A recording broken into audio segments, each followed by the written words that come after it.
Hello, everyone, and welcome back to another episode of Honestly, Let's Talk. I'm your host, Todd Nesloni, and I'm thrilled every week to bring different conversations over a variety of topics. We've talked with entrepreneurs, with authors, we've talked about teaching and leading during times of COVID-19, and we've even talked about racism from a Latinx perspective, which leads me to this week's conversation, which I'm super excited to talk to these 5 people today. Today's conversation is about racism from a Black perspective because I think each of us deals with things differently based on our own experiences, where we've come from, what we've gone through. And so, as always, when we have these difficult conversations, I am clear up front that I think everybody in this group would agree that they do not have all the answers. They are not speaking for every Black person in America, but they are speaking from their own personal perspectives and experiences. And I believe we can all learn more when we actually sit down and talk about the difficult things. And so I am thrilled today to bring you 5 special guests of 5 human beings who I just found out earlier have never even met each other, but are 5 people I love and adore and admire their work so much. And so I was thrilled when they all said yes and chose to give of their time and more emotional effort to have this conversation today. So I'll let each of them introduce themselves with who they are and where they're from. Tracy, we'll start with you. I'm Tracy Hilliard. I live in Frederick, Maryland. This is my 31st year in education, my 22nd year as an administrator, and I'm a doctoral candidate at Seton Hall. And I love education, and certainly I love Todd. So great being here tonight. Awesome. Catherine? Hi, my name is Catherine Washington. This is my 29th year in education. I'm assistant professor at Lamar University, LU. And I have been a teacher, a mathematics teacher, an assistant principal in administration for 17 of those 29 years. I'm also the vice president for the Texas Council of Women's School Executive. I'm also the president of TEPSA, which is the Texas Elementary Principal Association for Region 6. And Todd, I got another job besides doing all of that. I was asked to be on TASA task force or a steering committee for racism, diversity, and equity. And so this is right in line to what I'm doing now. So in other words, you are busy. That's as always, Catherine. Sheldon, tell us a little about who you are. All right, thank you, Todd. First of all, I appreciate you giving a disclaimer that we don't speak for all Black folks. So I appreciate you starting the conversation off that way, because that's a real comment right there. I'm Dr. Sheldon Akins. I represent the 0.8% of Black folks in the state of Idaho. I work as a SPED director on a Native American reservation. In addition to that, I am also podcaster myself. Leading Equity is my podcast, and I'm also the founder of the Leading Equity Center. That's right, and you put on a fantastic virtual conference as well. So thanks for being here, Sheldon. Amen. Thanks for being here. Tell about who you are. Hey, Todd, man, first, thank you for having me. Listen, y'all, I'm Amen Raw, founding principal, revolutionary leader, revolutionary educator, just trying to revolutionize the educational experience. Born and raised from Compton, say that with pride. My school that I opened is right here in Watts, California. And again, I want to echo what Sheldon said. We don't speak for all Black people, but we speak on the Black experience in America. And I think providing sacred knowledge is important, but also sharing the experience, the sacred experience of being Black in America is really important. So thank you, Todd, for having this dialogue and being open, but being vulnerable too. That takes a lot of courage during this time. So it's a pleasure to share the room, the virtual room, with all these phenomenal revolutionary leaders in their own right. And again, my name is Amen Raw. Appreciate it. Thanks, Amen. And my last guest today is Miss Natalie Jenkins. Natalie, thanks for being here. Tell everybody who you are. Yes, well, thank you for having me. I am honored. I feel like I'm the rookie of the crew, but I am a kindergarten teacher in Texas. Mentoring is my passion. I call it unlocking potential one child at a time, because I truly believe in that. And I am just excited to be here and just talk about my experiences. Thank you. Well, thank you all 5 for being here. And, if we're going to talk about racism today, especially from a Black perspective, I'd really like to start with defining the word racism, because I think when people hear the words, oh, that was a racist, or that was a racist thought or a saying or anything like that, there's all these emotions that come with it because we all come with our own definition of what racism means. And so I think some of that too is from our lived perspectives. And so I'd love to know kind of what your definition of racism is before we even dive deeper into that conversation. And we'll go ahead and we'll start with you, Amen. You know what? We're going to jump straight into it. I feel that racism, and my experience with racism, it's a tool that's used to reinforce class. And it reinforces class through many facets. And I put on my Twitter, and I say it all the time, that racism is deadlier than any virus because it mutates as systems change. So when things change, that tool reinforces that classism. And Dr. Claude Anderson talks a lot about it in regards of a tool. So my experience is you may see it manifest in a park where someone makes a phone call because they feel that this person shouldn't be here. And how dare you be here? You may see it indirectly through a microaggression saying, wow, you sound intelligent, or wow, you are in that honors class, right? And it's this tool that reinforces our being shocked of class, that this shouldn't be, or this, how could this be, or that question behind the identity. So throughout my experience, it's something, especially as a Black man, I've always had my own microaggression in regards of, or my own chip on my shoulder when it comes to ability, when it comes to feeling like I can be something that I'm not always anointed to be, in a sense. So my definition is racism is a tool to reinforce classism. Right. I like that. Catherine, what about you? Well, I'll piggyback on that. I think racism for me is when you devalue a person just by their outward appearance, and you don't, you assume that every Black person should be like me because I'm supposed to be so smart, quote unquote. Or that I speak articulate, or I'm in a calculus class, and why are you in this particular area? It, to me, is when you devalue what people bring to the table before they even open their mouth, before you even get to know them. That's what I believe racism is. And of course, I forgot to tell you, I'm north of Houston. I am from Beaumont, Texas, which is southeast Texas. And let me tell you, I face racism, man, quite a bit, but we'll get more into that on how I survived all of that, being with that. But that's what I think when I think about racism, is devaluing a person, and it don't have to be Black. I mean, you could devalue somebody else just by the way they look, how they talk. I tell people all the time, when you hear a different accent, that don't determine their intellect. Yeah. So, all of that to me is what racism means to me. Sheldon? The thing about racism is it's not a real thing. Like, it's race is, in general, it's a social construct. And the reason why race has been created was as a way to create this social hierarchy. Right. And so when we think about the first census is where we started to think about, who gets the right to vote, who gets the right to marry, who gets the right to own property. And that has perpetuated over time. And so when my experiences come up for racism, and I don't want to just kind of repeat some of the things that were already said, so I wanted to kind of take a different perspective.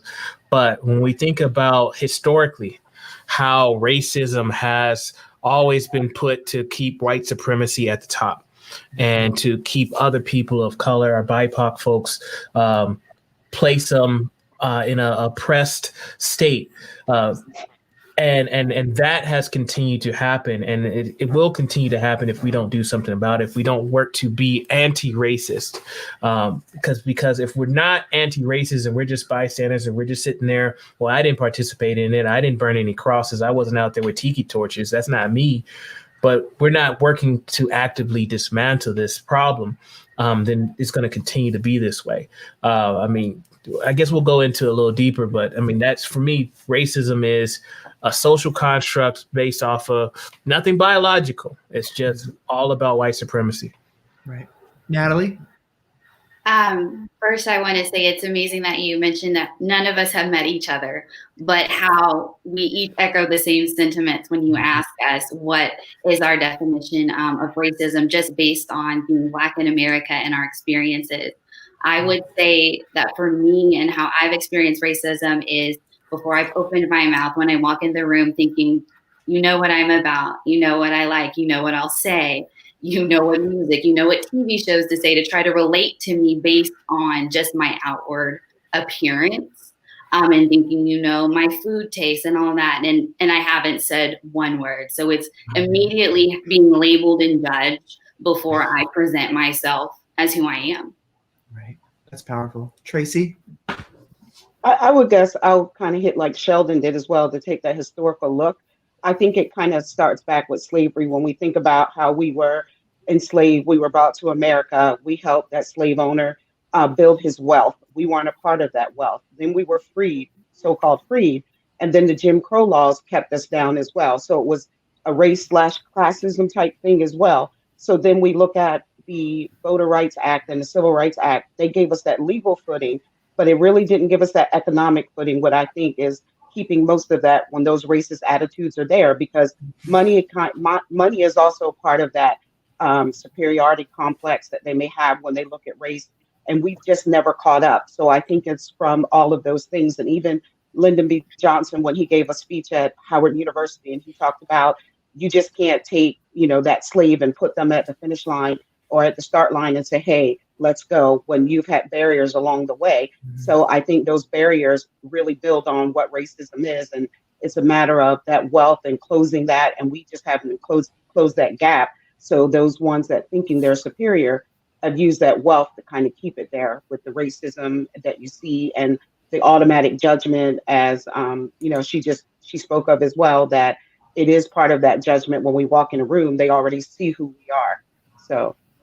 Well, you know, I appreciate y'all sharing that and starting us off on that foot, because, you know, I think one thing that I think about often is, you know, race is one of those such an uncomfortable topic that people don't like to feel that they have biases within them, that they have racist tendencies because of the way they were raised. And the moment those are brought up before us, we're like, but that's not me. And it's like, you know, when you start to educate yourself as a white person, you begin to see that there are a lot of things that you do and say that play into racism. And I love what you said, Sheldon. If you're not actively seeking to be anti-racist, you're not helping anything.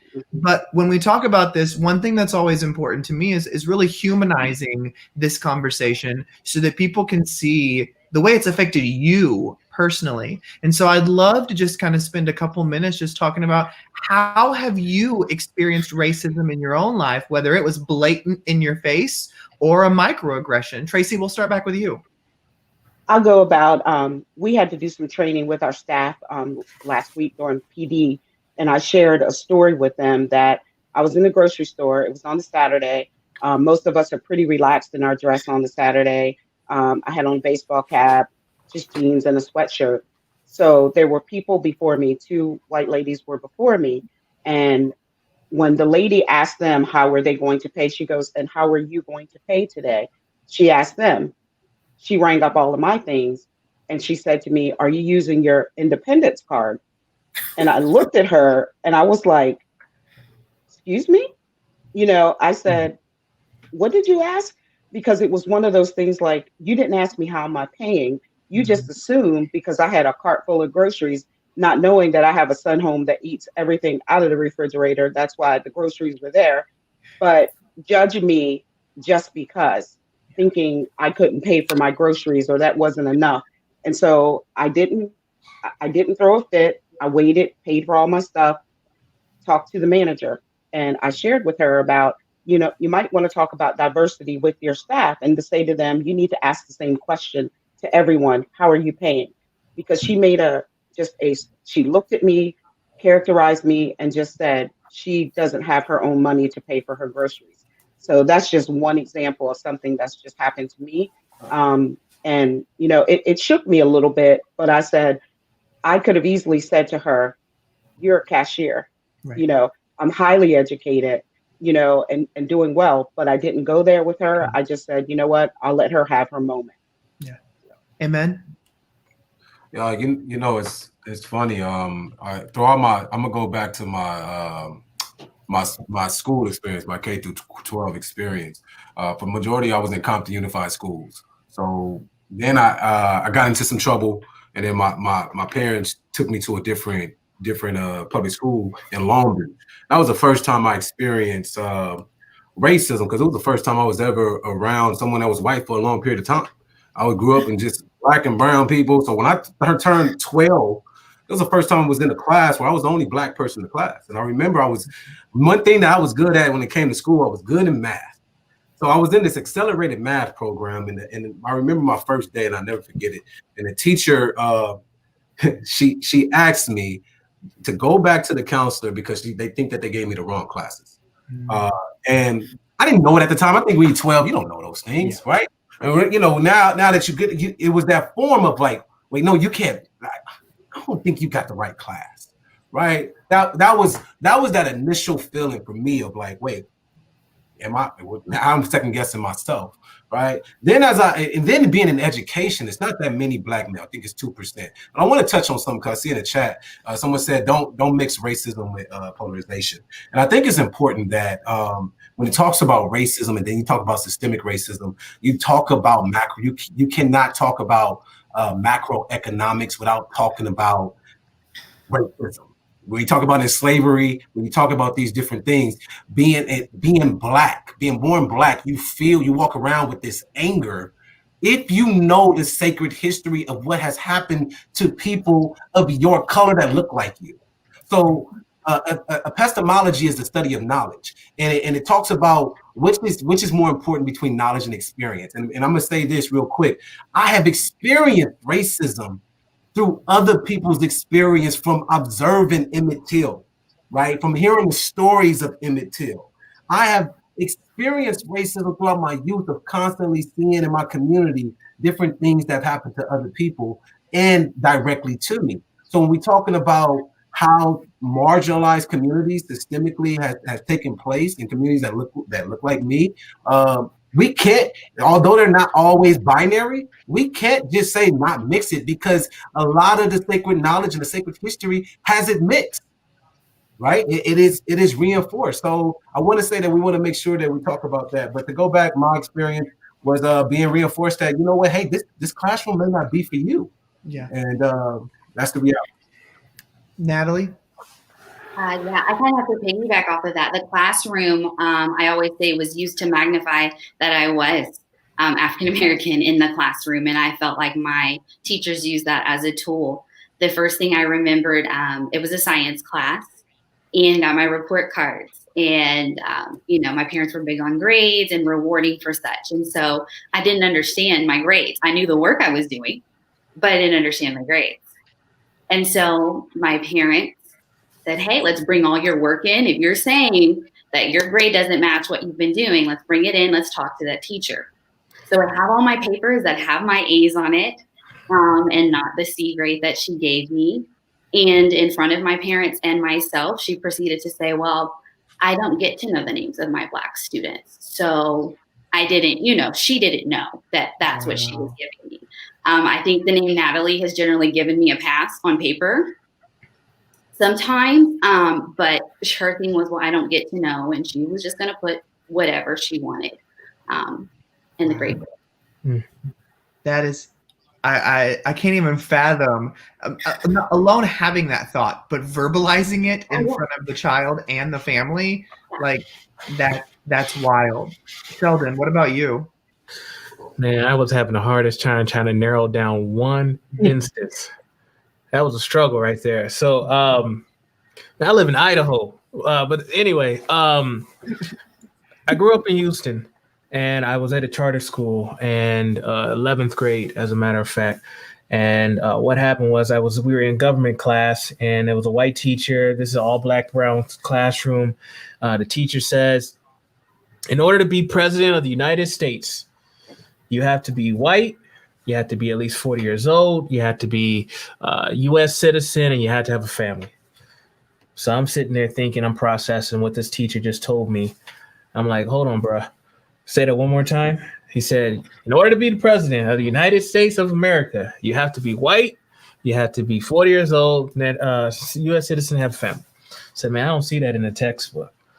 He's like, well, it's not in the textbook, but that's what you have to, in order to be the president. And he went over it again. And so me and this teacher going back and forth, because I'm like, dude, I don't think that that's true. And he's like, well, look at history. Look at how things have gone. This is look at the wall, whatever. This is all the presidents. This is what you have to be in order to be the president. So I'm just sitting there thinking as an 11th grader that this teacher is telling a whole classroom full of Black and brown kids that they'll never have an opportunity to be president of the United States. Fast forward to 2008. We got a brother that comes in talking about, yes, we can. And I just couldn't help but think about that teacher that I had in the 11th grade that said you could never be a Black president. That's not going to happen. I wonder what he's doing, to be honest with you. I mean, I wonder what I thought about him when Barack Obama won presidency, because, man, I'm like, dude, this is what you telling kids? Like, that's your message right now? So, again, Todd, you made it hard trying to narrow it down to one instance, but it is what it is. I guess we got time. We don't have time for all of our stories. I'm sure we all could share a whole bunch. I'm sure y'all could. Thank you, Sheldon. Catherine, what about you?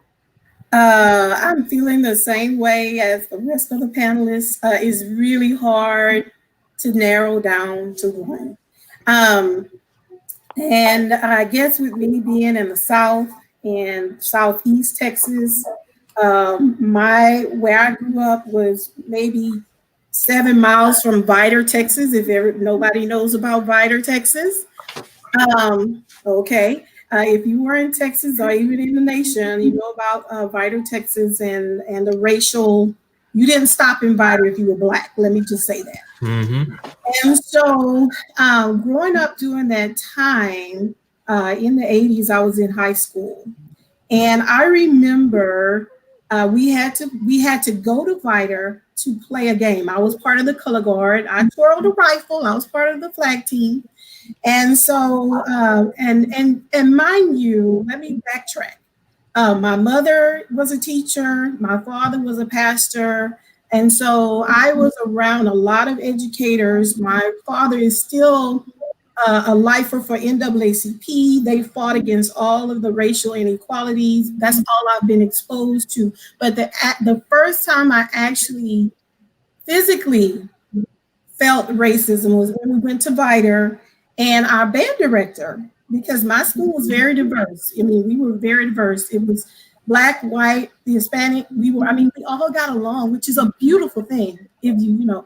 But when we went to Vidor for that game, our band director told us before we got on the bus, he said, as soon as the game is over, you all need to run to the buses. And I'm like, what we need to run to the buses for? I'm still naive. Why we need to run to the buses? And so, of course, being in teenagers, we were just, after the game, you know how you play the drums and everybody dancing because we won. But all of a sudden, I heard somebody scream and Todd. They started throwing rocks at us. Rocks. We had to run to the buses and get on the bus and duck in the seat. And I've never been that scared before. Never. And I'm like, this is in 1985. What is wrong with you people? And I told my dad, of course, I was all upset about it. And he was saying, well, daughter, this is what I was trying to explain to you, that, even though we are all progressive and you are in that environment where you see all the races get along, that is not true for everywhere in the world. And it just shattered me. And I was like, are you serious? I just didn't believe it. But then let's fast forward to 2020. And my son is upset about George Floyd. And he said, what is going on? Mom, why is this happening? And me and my husband had to talk to him about, this is what we've been trying to tell you. You're in college. I know that you're an athlete, and everybody see you in this different light. We still have work to do. And so that's why I was so excited when you said about having this conversation, because that is one of the things that we have to continue to do, is have the conversation and let everyone know, because I'm sure everyone in here that is a part of this panel have been stopped by the police, or been followed behind in a mall. I even have been stopped in my own neighborhood. And when the officer stopped me, he saw where, my address was actually here. And he said, "You live here?" And I'm like, "Yes, I do." And so this is the things that we have to encounter all the time. And I'm just glad that I had the support system. And as an educator, this is what I would, I try to do with my students. And even now on the university level, we had a big town hall meeting right after the George Floyd incident to support them. And, the powerful thing that my father, he's now 74, and he's been fighting this fight for a long time. But he told my son, "It is now for you to take the torch. You're going to have to keep moving for the next generation and empower them." So now the good thing about the VITA story was this. After the George Floyd incident, the young people in VITA contacted the president of the NAACP and had a march in VITA. Wow. And I couldn't believe it. So the young people are taking the charge, and I'm so empowered and so ecstatic about them wanting to take the lead and take the torch and say, "Hey, this is not what I grew up with." And like he said, when he talked about Barack Obama, my son grew up under Barack Obama. And so he was not used to where the president can be Black. The possibilities are there. And so I believe we're dealing with a generation that actually see the possibility and believe in the possibility and are ready to talk about and make the change. And we need to support them in that effort. It's so one thing that just constantly crosses my mind as I hear you five share your stories is that it's heartbreaking to me, because as a white middle-class male in America, I have never once had to deal with any of that, of any of those kind of conversations or thoughts. And I know that the story you shared today is not a singular story in your life. Like you said, that there are countless examples from all moments of your life, childhood, young adult, professionally, even now with what you deal with. And like Tracy, you just shared your story. And so, as I watch what is happening right now with this reckoning on race across our country, as we've seen these Black unarmed men and women just left and right be murdered, whether it's George Floyd or Breonna Taylor or Ahmaud Arbery, or, even this week, even today, there's more coming to light of things that have happened. I know, Sheldon, you and I spoke back in June, and you said, I'm just tired. Like, I'm emotionally spent. I'm exhausted. And I know that when I've talked to my other Black friends, they said the same thing. Like, it is hard enough being Black, but being Black right now on top of COVID, and if you're an educator, on top of all the craziness with school or not school or virtual or in person, they're like, I don't have anything left for anybody, which is why for you five to say yes to be here for this conversation tonight. That's why I started this with, I'm so appreciative, because I know you're emotionally spent. So Sheldon, I want to start with you. How do you just keep at the fight? Because this, I know, like you told me before, is exhausting.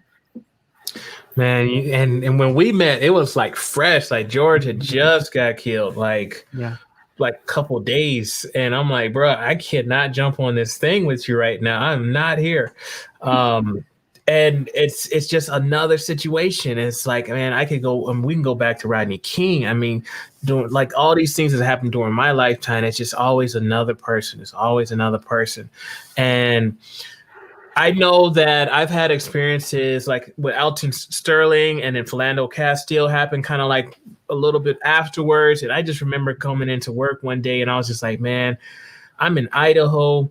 I need to talk to a Black person right now. Like, and I was dead serious. Like, it wasn't even a joke. It was like some real stuff. Like, man, who do I talk to right now? And I remember I went into someone's office and I knew him on campus, another Black guy on campus.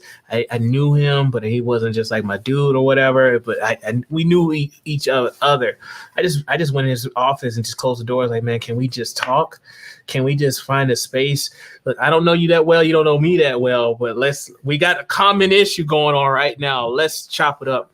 And him and I just talked for like an hour, and just being able to leave that space. And again, not barely knowing the guy, but again, just us being Black men in a space that's like predominantly white, and being able to talk about how we were feeling and being able to process how we were dealing with Alton Sterling and Philando Castile and everything else.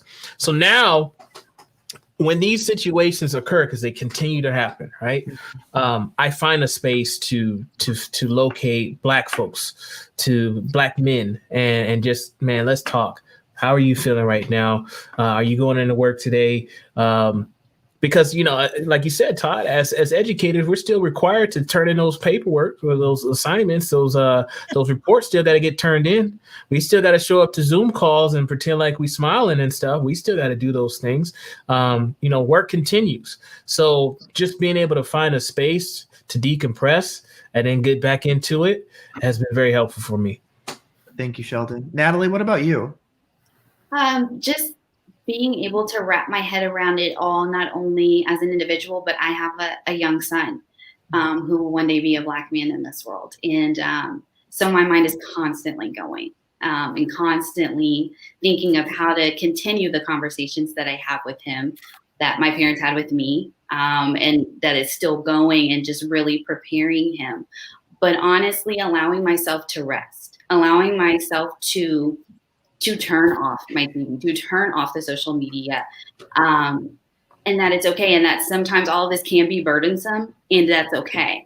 And to feel that, and then to get back at it and know that there's still that fight. Like, my son is why I need to keep going, that I cannot get knocked down and stay down, because he deserves the better future. And so that's really my shining light. My nephew, my nieces, my cousins, younger ones, just knowing that they're depending on me and others and these wonderful individuals on the panel the same with their family members. I am sure that it keeps them grounded, rooted in knowing that this isn't in vain.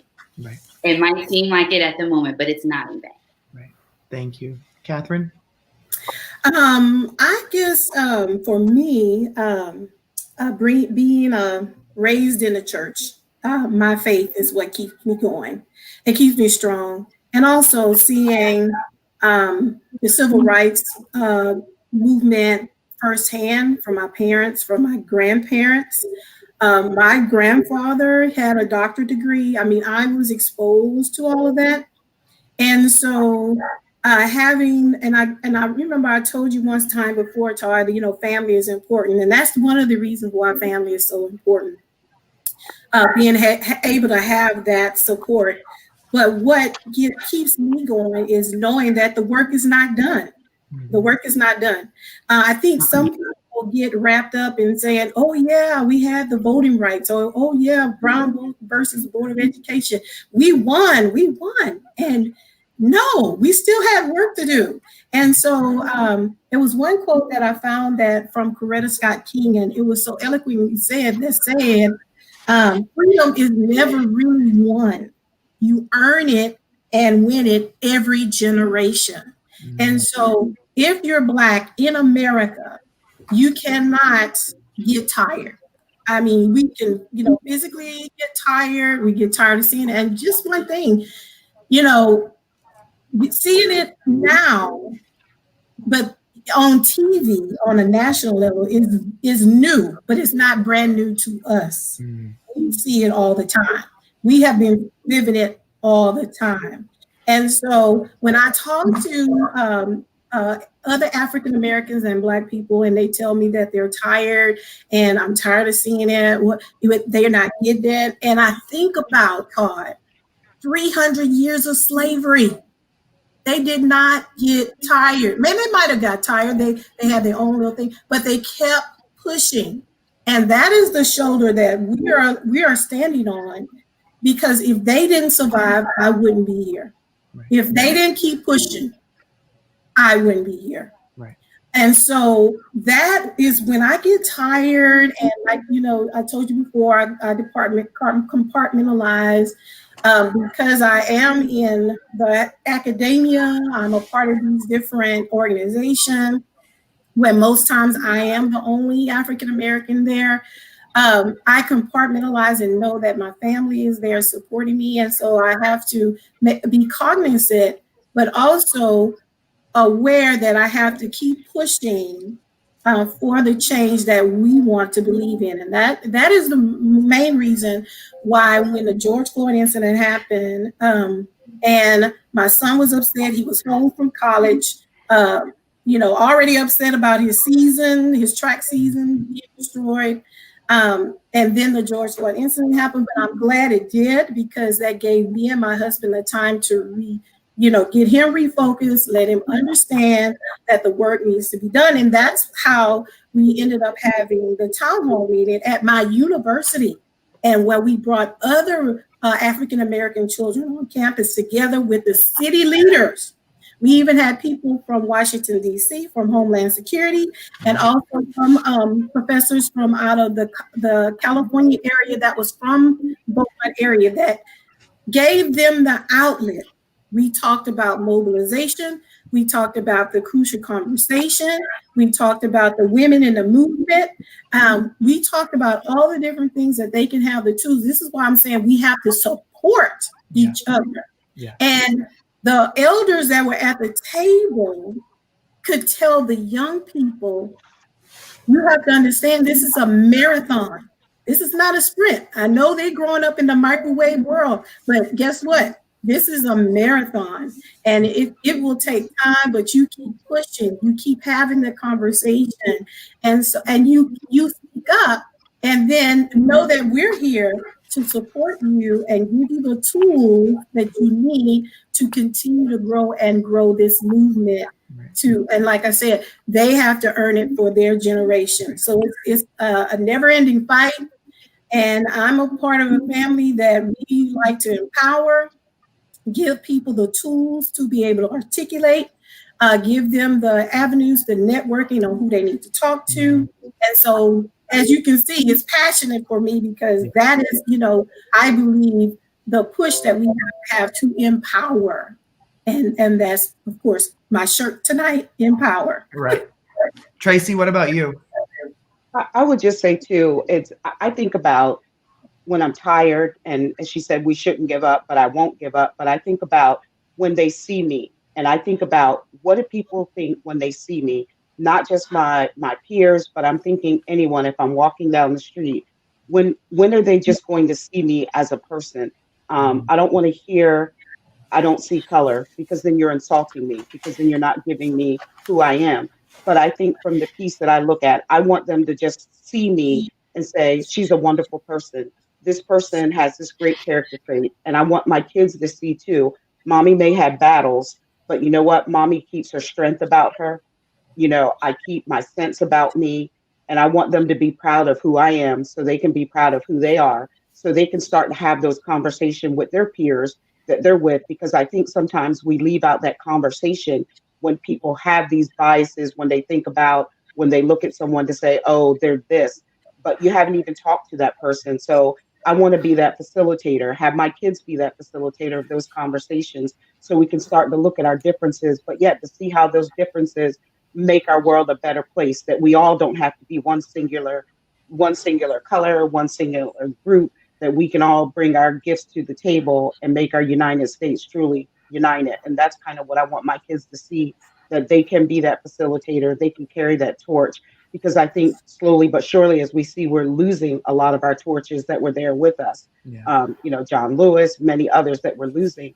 We need some others to certainly take on that take on that torch and keep us going. So I'm hoping that my kids will be that and be empowered, as Dr. Catherine said as well, to be able to do something different to help our world and have those conversations. Thank you, Tracy. Amen. During this time, I lean on. I think I got it tattooed on me, and it's called Sankofa, and Sankofa means to know where you're going. You have to remember where you came from, and it's really important for just Black people in general, but all people, to know and remember where they came from, to know where they're going. And I think about what Brother Sheldon said. I think about what Dr. Washington said. During this time, yes, it's exhausting. Yes, it's tiresome, but it's nothing compared to what our ancestors have gone through the years and the hundreds of years that of oppression and enslavement. So I think about my ancestors in this time to uplift me, to ensure that I have the energy to continue this. And like Dr. Washington said, and the late great Nipsey Hussle, this is a marathon, and the marathon will continue. Another book that I really get into is You Got to Chop Wood and Carry Water. If you haven't read a book, it's called Chop Wood, Carry Water, and it's about a story of a young kid who wanted to become a great sorcerer. And they taught him about it. But before he even picked up a bow and arrow, he had to chop wood for the city to make sure that they had heat, but he also had to carry water to make sure that the city had electricity. So you have to chop wood and carry water just to get the discipline that's needed to become great. So similar to any athlete, it's similar to anybody like Todd, you're perfecting your craft, but before you even got us here, you already knew, you already set a foundation. You have to become disciplined. So that Sankofa, in order to have that discipline, you have to remember where you came from. So I lean on my ancestors, and I lean on Sankofa and all the great people in energy of this panel to continue this work. And please rest in peace, Nipsey Hussle. But this marathon will continue. Trust and believe.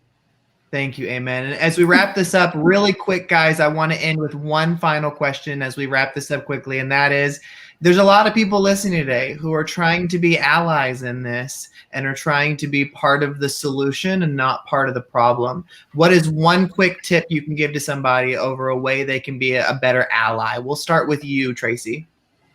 I would go back again, is what I said. I wanted my kids to be that facilitator, but also be that willing to have that conversation and don't carry the guilt.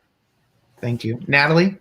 Yeah, I would have to piggyback off of that you have to have the conversation. You have to get uncomfortable. You've got to get your hands dirty. You've got to really understand the nitty gritty, not just the pretty sides of it that you feel comfortable with. Again, get uncomfortable, listen to those conversations. And I just have to say, it's way more than being kind. That's kind of one of my soapbox. It's beyond just being kind. As someone on here said before, it's truly being accountable and being anti-racist. Thank you, Natalie. Amen. This anti-racist thing, man, it sounds all cool, but man, put your money where your mouth is. Don't just talk about it, be about it. So if you're a school leader, if you're a district leader, if you're somebody that's a nonprofit, if you anything, because I'm going to follow the transaction. I'm following the dollar. Because it's all good to be sounding anti-racist, to say all the pretty signs, to put the black screens up, to say Black Lives Matter, to go do the Instagram photo shoot. And I know you said one thing, Todd, but you gave me the mic, so I'm about to let them know. Put your money where your mouth is. So if you're going to talk about being anti-racist, hey, school leader, you got those contracts going to black organizations and brown organizations? Hey, district leader, are you working with black and brown companies to come in and serve those communities? Hey, nonprofit organization, are you going back and funneling dollars back to the community? If you're not doing that, then goodness gracious, you're not being anti-racist. You're just talking about it, and I need you to be about it. Thank you, amen. Bringing the heat. Catherine? I love it. I love it. I love it. I'm all about the action too, and about the conversation. We need to continue the conversation. This cannot be a one time, because it's not a one size fit all. And I'll tell a quick story. My principalship was in a rural area in Texas, and I was in a meeting, and of course the parent was a grandparent, a white grandparent. And I was in there, and we were having the conversation talking about what's good for the kid. And the grandfather stood up. Now, it didn't have anything to do with what we were talking about, but he stood up and pointed his finger in my face and told me he didn't care that I was a doctor or anything. He wasn't going to follow. It didn't even matter what I was saying. And so what I'm saying in that example, my teacher, my white teacher, stood up and said, "No, sir, you will not talk to Dr. Washington that way. She is here for," so that's what I mean by speaking up. When you see something happen and you see people out of line, put them in line. I didn't have to say anything. She took it and she ran with it. And of course, she apologized to me later because she felt like she was unprofessional. I said, "No, sweetheart, yeah, that needed to be said. And you could say it better than I could." So I would say do something. I'm like Amen. You need to, do something, speak up, and continue the conversation. Thank you. Bring it home, Sheldon.